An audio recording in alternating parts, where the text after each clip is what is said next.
بسم اللہ الرحمن الرحیم۔ السلام علیکم۔ روزانہ واقعات سننے کے لیے اس چینل کو سبسکرائب کریں۔ حضرت خواجہ شریف زندانی چشتی رحمۃ اللہ علیہ، جو کہ مرشد ہیں خواجہ عثمان ہارونی رحمۃ اللہ علیہ کے، انہوں نے ایک دن خواجہ عثمان ہارونی سے فرمایا کہ کل پہ ایک خاص کیفیت وارد ہوگی اور اس وقت جو مجھے دیکھ لے گا وہ جنتی ہو جائے گا، لیکن یاد رکھنا کسی کو بتانا نہیں۔ بات اگر کسی کو بتائی یہ بات تو یاد رکھنا کہ وہ شخص تو جنتی ہو جائے لیکن تمہارے لیے اس کا الٹ ہو جائے گا، مطلب کہ تم دوزخی ہو جاؤ گے۔ تو خواجہ عثمان ہارونی نے فرمایا کہ یا مرشد اگر اجازت ہو تو اپنے پیارے مرید خواجہ معین الدین چشتی کو بتا دوں۔ یہ بات آپ نے فرمایا کہ چلو ٹھیک ہے بتا دو، لیکن یاد رکھنا اس سے یہ بھی فرما دینا کہ کسی اور کو نہ بتائے ورنہ اس کے لیے یہ الٹ ہو جائے گا۔ تو عثمان ہارونی نے یہ بات خواجہ معین الدین چشتی کو بتا دی۔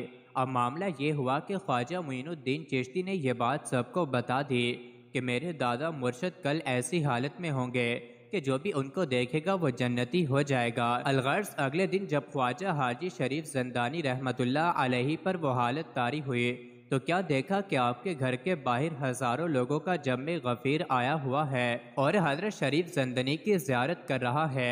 عثمان ہارونی سے فرمایا کہ یہ کس نے لوگوں کو بتایا ہے؟ تو انہوں نے معین الدین کو پوچھا تو معین الدین نے فرمایا کہ میں نے بتایا ہے۔ پوچھا جب تم کو منع کیا تھا کہ نہیں بتانا ورنہ تمہارے لیے اس کا الٹ ہو جائے گا؟ تو معین الدین نے فرمایا کہ سرکار اگر میرے دوزخ میں جانے سے ہزاروں لوگ آپ کی زیارت کر کے جنت میں چلے جائیں تو یہ سودا منافع بخش ہے، مجھ ایک کے دوزخ میں جانے سے ہزاروں لوگوں کی بخشش ہو جائے تو اور کیا چاہیے؟ اس پر خواجہ حاجی شریف زندانی رحمۃ اللہ علیہ نے فرمایا کہ سبحان اللہ معین الدین تو نے کیا بات کہہ دی، تو جنتی ہے، تو جنتی ہے اور تو غریب نواز ہے۔ وہاں سے آپ غریب نواز مشہور ہوئے۔ ایک شرابی کے ہاں ہر وقت شراب کا دور رہتا تھا۔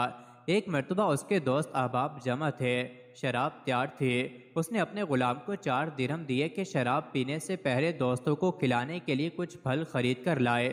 وہ غلام بازار جا رہا تھا کہ راستے میں حضرت منصور بن عمار بصری رحمۃ اللہ علیہ کی مجلس پر گزر ہوا۔ وہ کسی فقیر کے واسطے لوگوں سے کچھ مانگ رہے تھے اور فرما رہے تھے جو شخص اس فقیر کو 4 درہم دے میں اس کو 4 دعائیں دوں گا۔ اس غلام نے وہ 4 درہم اس فقیر کو دے دیے۔ حضرت منصور رحمۃ اللہ علیہ نے فرمایا بتا کیا دعائیں چاہتا ہے؟ غلام نے کہا میرا ایک آقا ہے، میں اس سے خلاصی چاہتا ہوں۔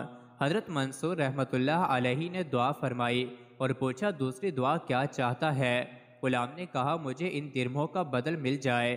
حضرت منصور رحمۃ اللہ علیہ نے اس کی بھی دعا کی، پھر پوچھا تیسری دعا کیا ہے؟ غلام نے کہا حق تعالی شانہ میرے سردار کو توبہ کی توفیق دے اور اس کی دعا قبول کرے۔ آپ رحمۃ اللہ علیہ نے اس کی بھی دعا کی، پھر پوچھا چوتھی دعا کیا ہے؟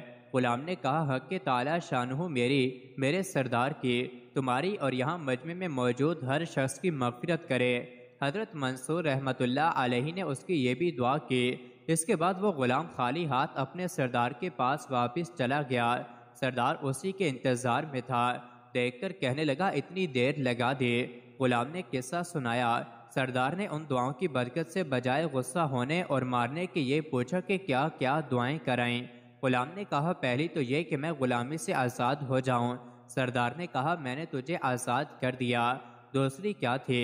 غلام نے کہا مجھے ان درہموں کا بدل مل جائے۔ سردار نے کہا میری طرف سے تمہیں 4000 درہم نظر ہیں۔ تیسری کیا تھی؟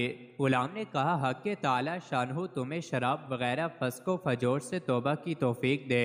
سردار نے کہا میں نے اپنے سب گناہوں سے توبہ کر لی۔ چوتھی کیا تھی؟ غلام نے کہا حق تعالی شانہ میری، آپ کی ان بزرگ کی اور سارے مجمع کی مغفرت فرما دے۔